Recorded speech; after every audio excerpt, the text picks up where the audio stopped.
Brisbane began as a very harsh convict settlement. It was harsh because the convicts sent here were recidivists. They'd committed crimes in New South Wales after transportation. And the idea was to start a settlement where free settlers would be rigidly excluded.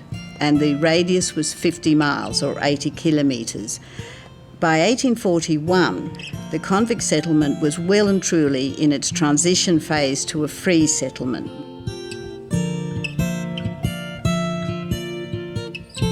It was a very small population in 1841 when Williams came, only a few hundred. The population gradually grew in the early 1840s. In fact, there were 960 people by the 1846 census. So the population grew quite quickly, probably because the anticipation that free settlers would be allowed to set up businesses in Moreton Bay had been growing in Sydney.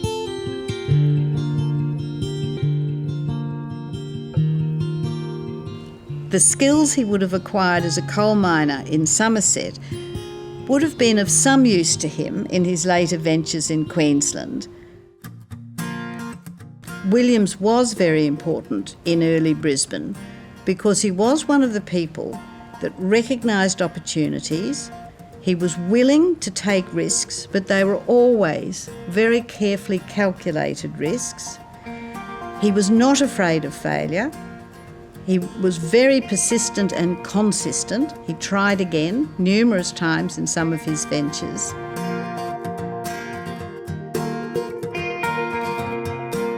He was a very careful entrepreneur. He seems to have acted on opportunities very quickly. I think he was planning to apply for his store permit with the very first trip of the John to Brisbane town in 1840, and he is known to have been running the only ship that was consistently running between Brisbane and Sydney in 1840 and 1841.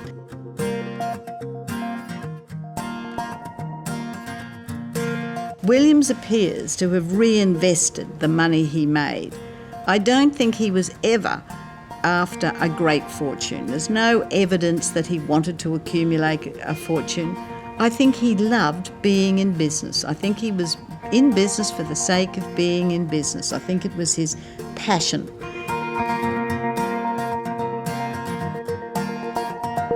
The fact that Williams was granted permit to trade number 1 demonstrates that among considerable competition of people who also wanted to come to Brisbane, he had been planning and had his strategy well and truly worked out. And so as soon as it looked even vaguely possible that a permit might be granted, he was ready to apply.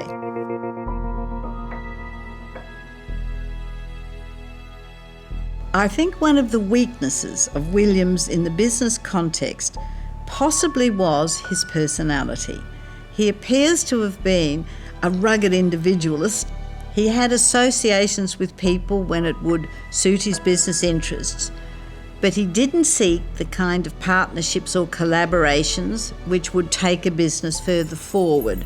He does seem to have been a bit of a loner. Lack of capital was always a problem in early Brisbane and probably has been a problem for Queensland until very recent times. The British banks, when they were financing ventures in New South Wales, tended to look more at what was happening in and around Sydney. Williams seems to have made his capital through his own efforts. In other words, he made money and saved it.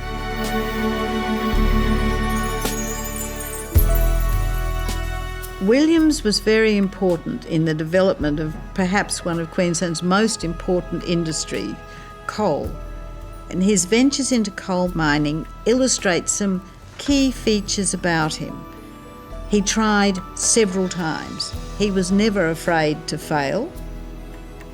He also was prepared to keep on trying. He was persistent. But Williams recognised that the steamer trade was the way of the future.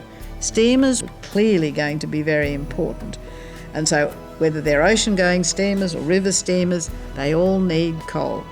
And so Williams had several coal mining ventures. So he was willing to put his money where his belief was.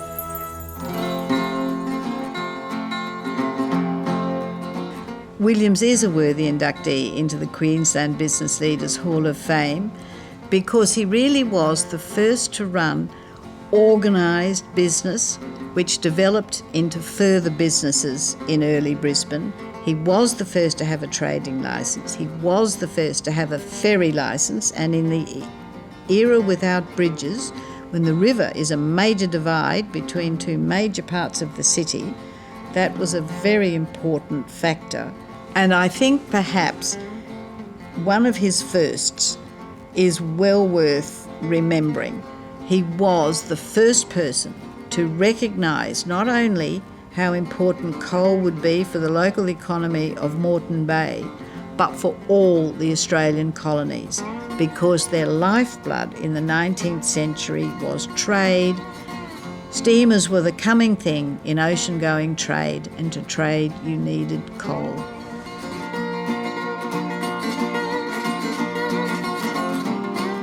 I think he should be remembered for as Brisbane's first and most successful independent business person who set trends in the way in which trade could be used to create connections in a growing society, and for recognising how important coal would be to the Australian economy.